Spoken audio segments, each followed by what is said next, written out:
Selamat datang kembali para novelers di channel Bacain Novel. Kali ini Mimin akan lanjutin kembali bacain alur cerita novel, Istri yang Disia-sia dan Terbuang, sambungan dari video sebelumnya. Tapi sebelum itu, jangan lupa bagi yang belum subscribe silahkan di-subscribe, agar Mimin makin semangat upload alur cerita novelnya. Dan jangan lupa juga, aktifkan tombol loncengnya agar kalian tidak ketinggalan update terbaru dari channel ini.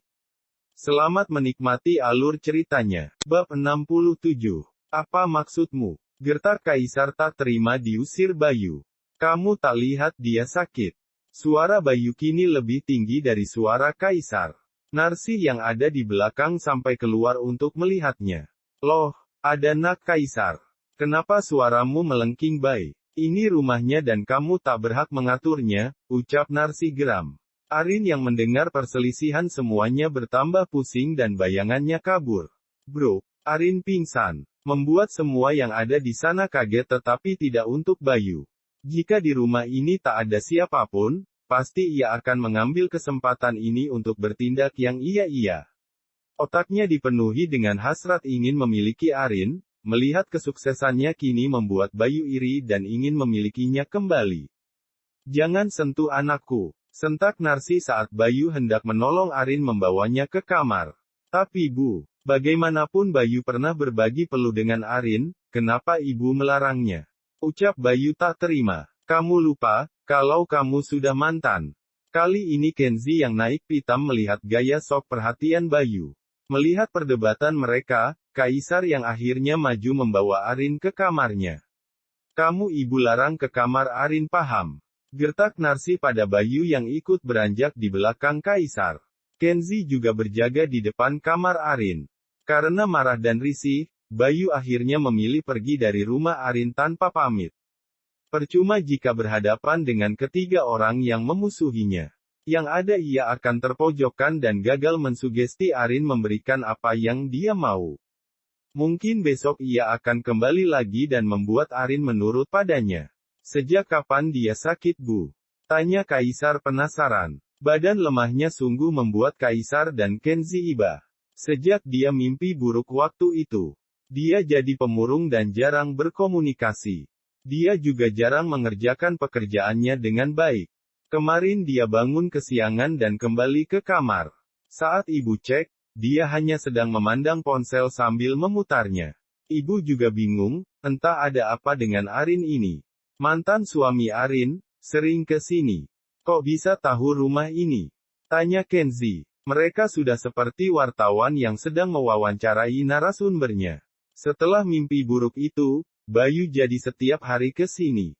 Padahal sudah ibu usir secara halus, tapi ibu juga nggak tahu dia tahu alamat rumah ini dari siapa. Kaisar dan Kenzi diam. Keduanya saling berpikir keras dengan keanehan ini. Apa mungkin Bayu yang membuat Arin jadi mimpi buruk begini? Tanya Kenzi menduga-duga. Maksud kamu, dia main dukun? Mungkin. Kita kan tahu sendiri, Arin ini sangat tidak menyukai kedatangan Bayu bahkan sampai dipegang tangannya seperti tadi. Kita lihat, Arin tak menolak. Kaisar mengangguk dan Narsi masih bingung dengan penuturan Bayu. Lalu, bagaimana Nak Ken dan Nak Kai? Apa yang bisa ibu lakukan? Tanya Narsi dengan air mata yang mulai menetes. Kaisar akan meminta Ustadz kenalan Kaisar yang bisa membantu melihat apa yang terjadi pada Arin. Semoga saja dugaan kita salah dan Arin memang sedang sakit secara alami, ucap Kaisar.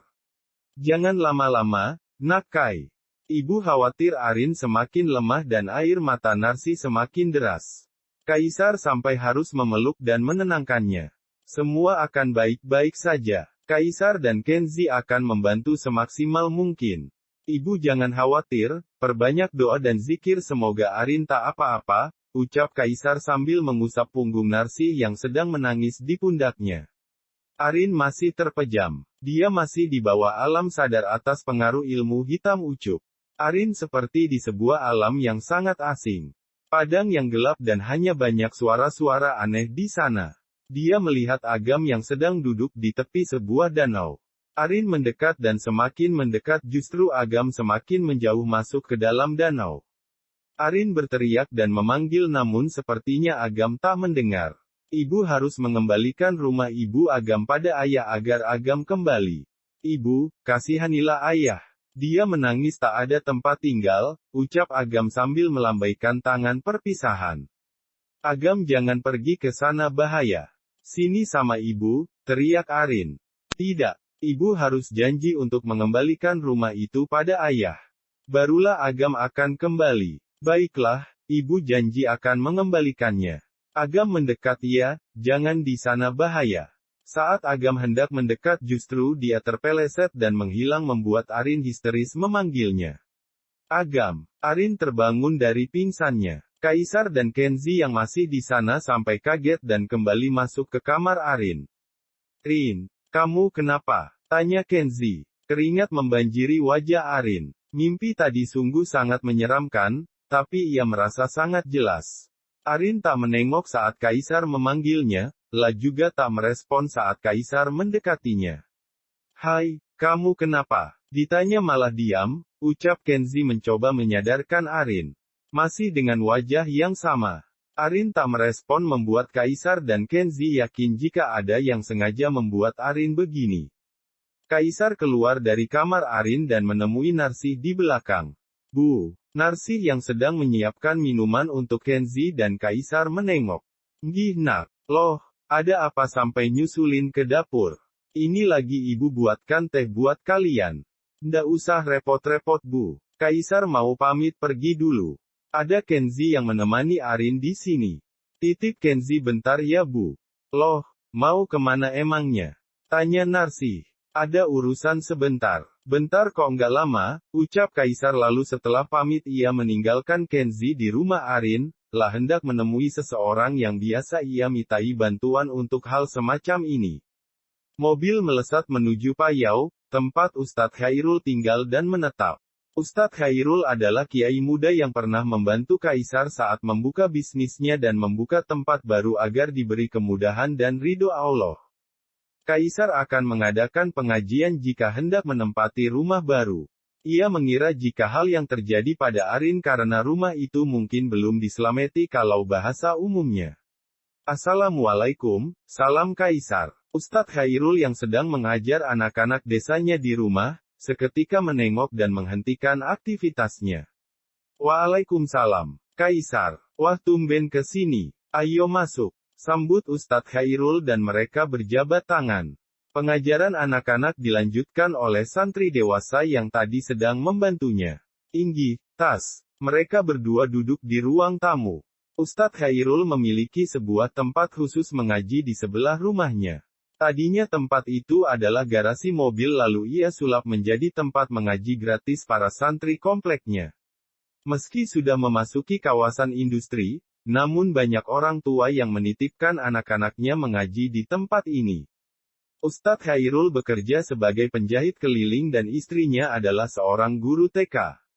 Jam ngaji yang dimulai sore membuat paginya mereka gunakan untuk bekerja menyambung hidup. Betul-betul keluarga sederhana di tengah kota. Kaisar bertemu dengan Ustadz Khairul saat baru pertama datang ke Cilacap. Waktu itu Ustadz Khairul membantu Kaisar yang mencari tukang tambal ban mobilnya yang bocor dan akhirnya sampai sekarang mereka berteman baik. Bagaimana kabarnya Kai? Baik, Tas. Ustadz sendiri bagaimana? Alhamdulillah, sehat. Kenzi masih kerja di kafe? Tanya Ustadz Khairul. Masih. Syukurlah.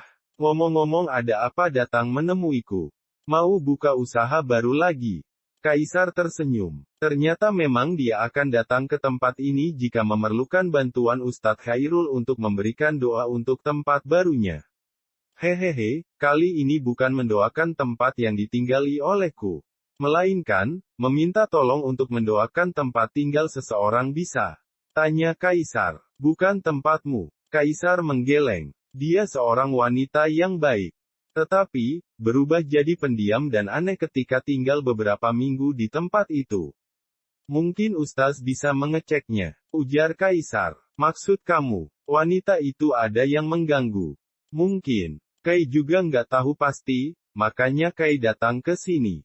Bisa nggak, Ustadz ke sana hari ini? Ustadz Khairul tampak berpikir. Maaf Kai. Untuk hari ini nggak bisa. Kalau besok sore mungkin aku usahakan. Bagaimana? Tanya Ustadz Khairul. Besok. Baiklah jika Ustadz hari ini nggak bisa. Besok akan Kai jemput. Nggak usah repot-repot. Ustadz akan ke rumah itu sendiri, kamu kirim ke nomorku alamat lengkapnya. Siap, terima kasih banyak Tas. Kaisar kemudian berbincang banyak hal kemudian pamit pulang. Ia ingin melihat keadaan Arin sekarang setelah ia tinggal pergi ke Payau. Bab 68. Kok lama Kak? Gerutu Kenzi saat mendapati Kaisar yang baru saja pulang dari luar. Arin bagaimana? Yaelah, ditanya malah balik tanya, sungut Kenzi. Kakak abis dari rumah Ustadz Khairul. Dia besok akan ke sini membantu mengecek keadaan Arin. Bu Narsih kemana? Ke rumah Pak RT. Tadi ada yang meminta Arin menunjukkan surat pindahnya. Lalu, Arin di mana? Kamar lagi tidur. Tidur lagi? Tanya Kaisar heran. Sejak kakak pergi, dia hanya duduk diam terus ditanya juga diam lalu tidur lagi. Kenzi sampai bingung ngomongnya, ucap Kenzi. Fix ini benar-benar keanehan, kakak yakin Arin dijahili seseorang, kamu mencurigai seseorang tidak Ken? Musuh Arin itu hanya satu yaitu mantan suaminya. Lagian dia juga aneh, kenapa bisa dia menemukan rumah Arin padahal kita semua tidak mengasih tahu pada Bayu. Karyawan juga sudah kita peringati untuk tidak memberikan alamat rumah ini pada sembarang orang. Sangat mustahil jika pelakunya bukanlah Bayu, sangkal Kenzi. Jika benar itu Bayu, sungguh sangat keterlaluan dan perbuatannya ini sudah sangat melanggar agama. Apa dia tidak berpikir dampaknya nanti terhadap dirinya dan keluarga? Kakak melihat Arin juga merasa iba, dia menjadi korban yang seharusnya. Sekarang mendapatkan kebahagiaan setelah perpisahan dengan Bayu. Kita harus bantu Ken. Tanpa kakak minta pun, Kenzi siap siaga membantu Arin. Lalu untuk besok Ustadz Khairul sudah pasti datangkan. Insya Allah. Untuk malam ini, apa sebaiknya kita menginap di sini? Nggak kayaknya. Nggak enak juga sama tetangga, tolak Kenzi. Bagaimanapun, mereka bukan bagian keluarga dan semestinya menginap dalam satu atap sungguh tidak dibenarkan juga. Terkecuali pekerja yang memang digaji untuk membantu. Kita minta Denny, Joki dan Ahmad untuk menginap juga di gudang. Coba kamu ke sebelah, tanyakan pada mereka mau atau tidak diajak begadang di rumah ini. Kakak ingin lihat, ada kejadian apa jika di malam hari, ucap Kaisar, telah sangat penasaran dengan yang terjadi pada Arin jika malam tiba. Karena kata Ustadz Khairul, makhluk tak kasat mata akan bekerja dan mengganggu di malam hari. Baiklah. Kaisar membiarkan Kenzi ke gudang menanyakan pada para karyawan lelaki di gazebo gudang, mereka biasa menghabiskan kebersamaan setelah pekerjaan selesai. Mereka juga menghabiskan separuh harinya untuk mencari nafkah keluarga. Dan, pekerjaan sudah selesai. Tanya Kenzi pada Denny. Sudah bos. Tinggal menunggu joki antar barang, ujar Denny sambil tersenyum. Kalian mau tambahan uang? Mendengar kata uang, wajah mereka langsung berbinar. Ya kali kami mau dikasih uang nolak, bos, celetuk Ahmad. Kalau begitu, malam ini kalian temani saya begadang di rumah ini. Majikan kalian sedang sakit, jadi saya minta kalian mau membantu kami sampai semuanya baik-baik saja. Siap, bos. Tenang saja, gaji kalian akan saya bayarkan lebih awal dan bonus lembur semalam ini, 300.000 per kepala gimana? Tawar Kenzi. Yaelah, Pak, kalau bonusnya gede begitu mah, kita mau lembur tiap hari, serga Ahmad. Mereka tampak bersemangat setelah mendengar insentif lembur yang sangat menggiurkan hampir seperempat gaji mereka dan itu sungguh jarang terjadi. Biasanya lembur mereka dihitung per jam tapi kini mereka di-booking selama 1 malam untuk menemani bosnya tidur di tempat bekerja. Kalian kabari dulu pihak keluarga siapa tahu ada yang sedang urgen dan tidak bisa ikut lembur. Jadi kita hanya lembur tidur saja, bukan lembur kerja. Tanya Denny. Iya, saya dengan kakak saya sedang menyelidiki sesuatu. Jadi untuk menghindari fitnah, kita menginap di sini sama-sama. Nanti kamu ke rumah Pak RT sama saya dan, ujar Kenzi. Siap, laksanakan." Lalu Kenzi kembali ke ruang tamu. Sedang di ruang tamu Kaisar sedang memainkan laptop milik Arin. Kaisar sedang mengerjakan pekerjaan yang masuk ke dalam laptop milik Arin dan juga semua pekerjaan yang ada di ponselnya. Kaisar harus menyelesaikannya sendiri sehingga ia tak menyadari kedatangan Kenzi yang sudah ada di dekatnya. "Sibuk banget bos. Mau Kenzi bantu?" Kenzi mengetahui kesibukan kakaknya yang berlipat saat Arin sakit dan ia sungguh tidak tega melihatnya. "Nih." Kaisar memberikan ponselnya dan memintanya merespon beberapa pesanan pelanggan dan mengerjakan konsep lewat aplikasi di ponsel sementara. Keduanya terlihat sangat kompak, dan berhenti saat suara Arin terdengar. "Assalamualaikum." Narsi baru saja kembali dari rumah Pak RT untuk mengantar surat kepindahan Arin ke GSP. Waktu itu Narsi meminta Arin untuk membuat surat pindah dari Sawangan ke GSP atas saran Kaisar. Narsi langsung masuk begitu melihat Kaisar keluar dari kamar Arin bersama dengan Kenzi. "Ada apa dengan Arin? Lah mimpi buruk lagi dan tadi sempat terbangun, tapi sekarang udah tidur lagi." "Bu Narsi sudah selesai urusannya?" tanya Kaisar pada Narsi. "Astagfirullahalazim, kenapa bisa seperti itu lagi?"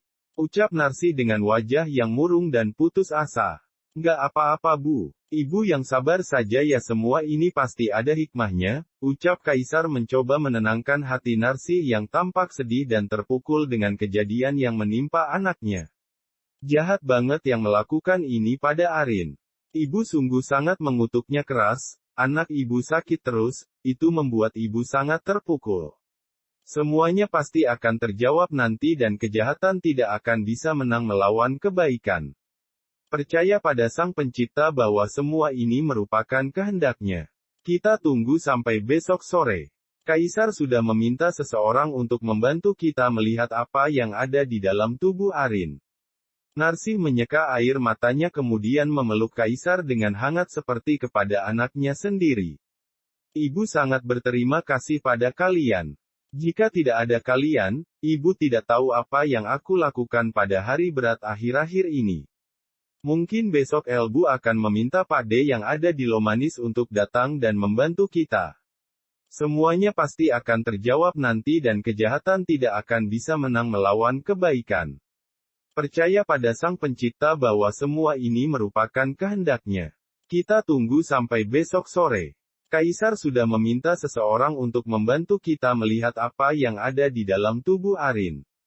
Narsi menyeka air matanya kemudian memeluk Kaisar dengan hangat seperti kepada anaknya sendiri. "Ibu sangat berterima kasih pada kalian. Jika tidak ada kalian, ibu tidak tahu apa yang aku lakukan pada hari berat akhir-akhir ini.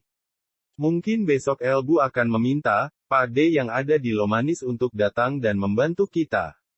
Sama-sama Ibu, sudah jangan sungkan dan jangan merasa tidak enak kepada kami.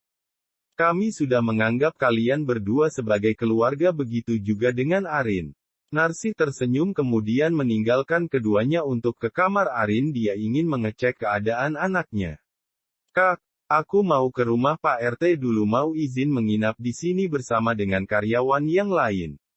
"Kakak mau ikut?" tanya Kenzi. "Enggak, kakak masih banyak pekerjaan yang harus diselesaikan malam ini. Ini juga sudah dari pagi kan kerjaan mangkrak dan semuanya menjadi menumpuk sehingga membutuhkan waktu lama untuk menyelesaikannya," ucap Kaisar dengan nada sedikit mengusir karena ia sungguh membutuhkan konsentrasi yang penuh untuk menggarap semua pekerjaan ini seorang diri. "Mas." Suara Arin benar-benar membuat Kaisar kaget. Perasaan tadi dia tertidur kenapa sudah berada di depan pintu kamar dan hendak mendekat ke arahnya. Itu membuat Kaisar bingung dan akhirnya memilih tersenyum sambil menyiapkan pertanyaan apa yang cocok untuk dilontarkan kepada Arin. "Sudah bangun Rin? Bagaimana kesehatanmu? Apakah ada yang masih sakit?" tanya Kaisar sambil mata yang kembali fokus menatap laptop. "Lagi garap apa Mas?" tanya Arin mendekatkan wajahnya di samping wajah Kaisar membuatnya bertambah kaget dan juga canggung.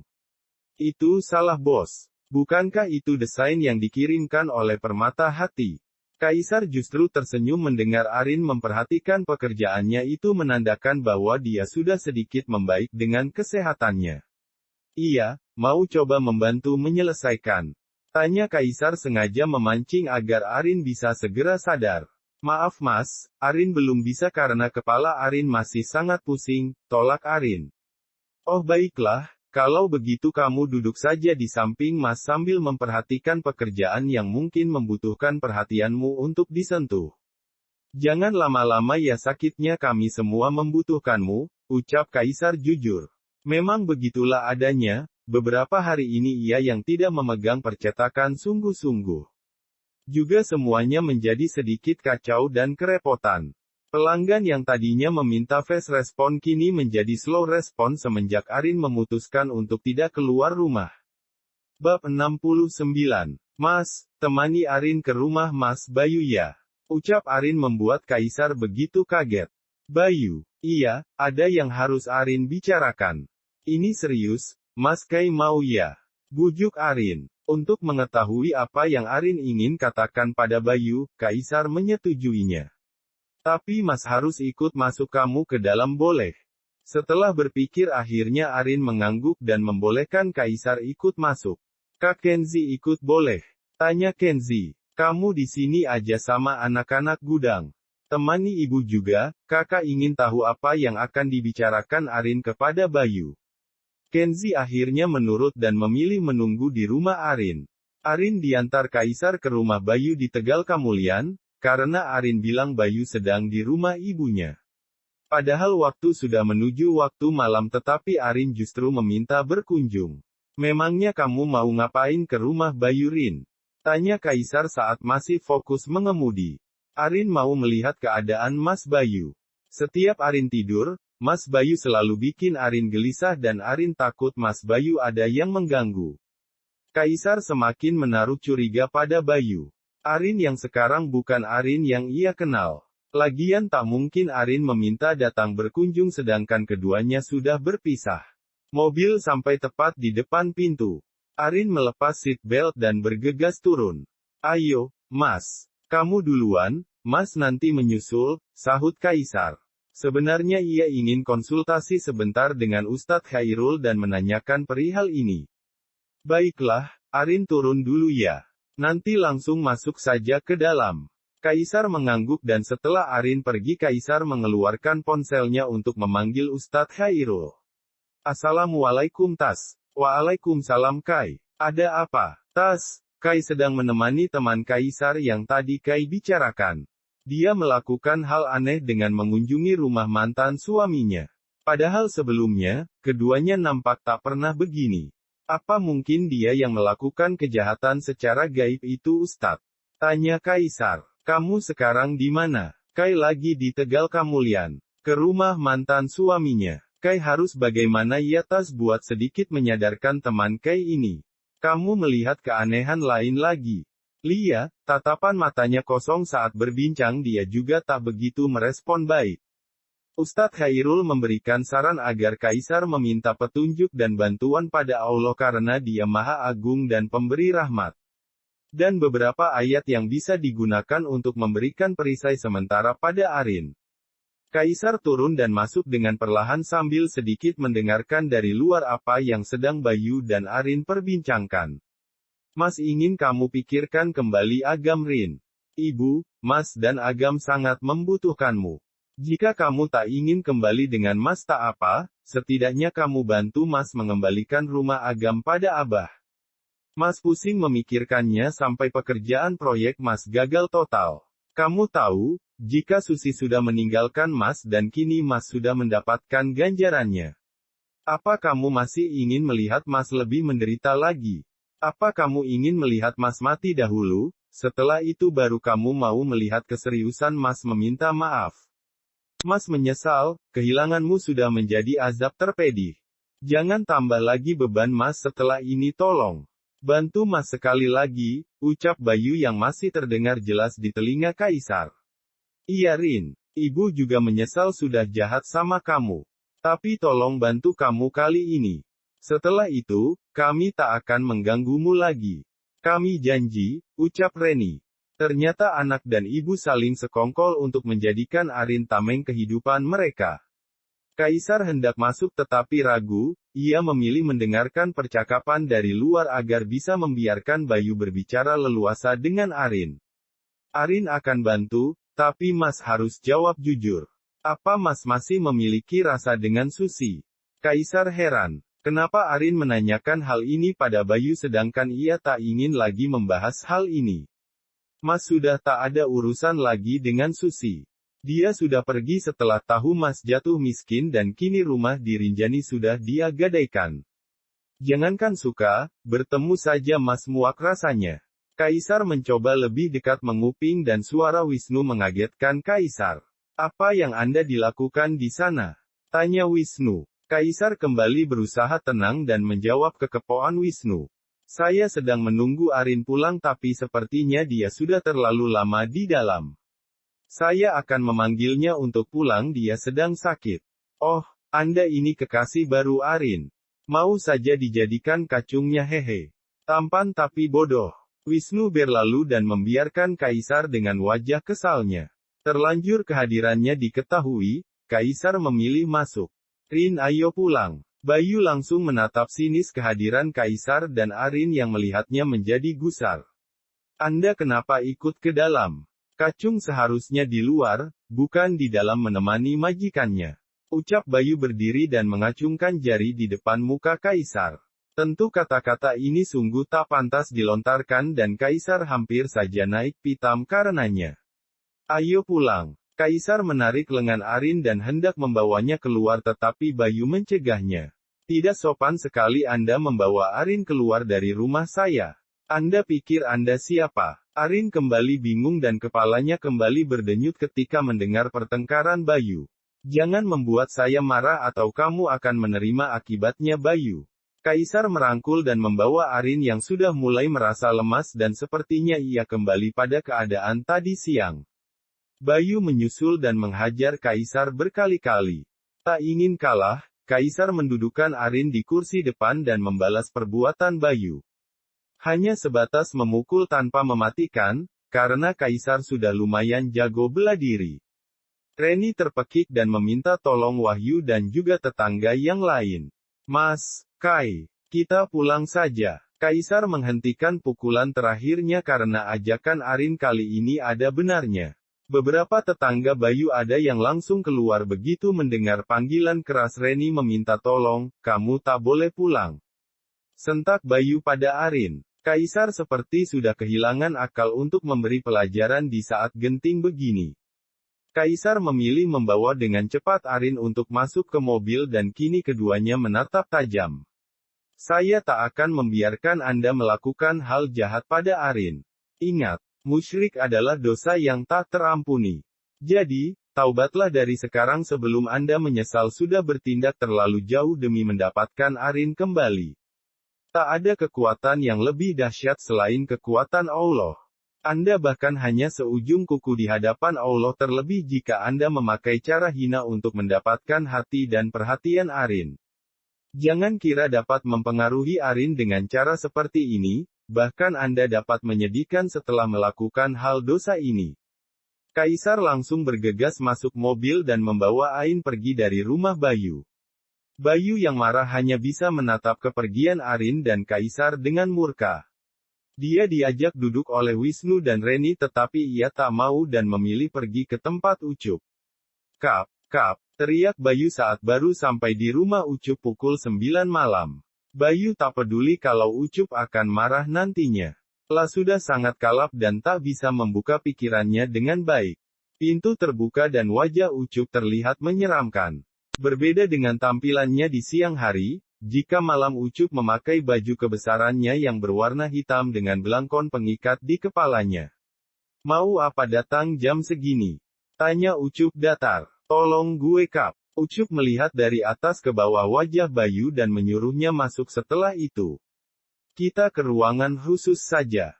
Di sana tempatku biasa menghabiskan waktu untuk bekerja. Bayu mengikuti langkah Ucup. Rumah ini tampak sepi dan sepertinya semua istrinya sedang tidur atau bekerja. Sepi amat Kap. Pada kemana penghuni rumah? Sekarang bukan waktunya menanyakan hal pribadi. Cepat katakan, kenapa kamu datang ke sini?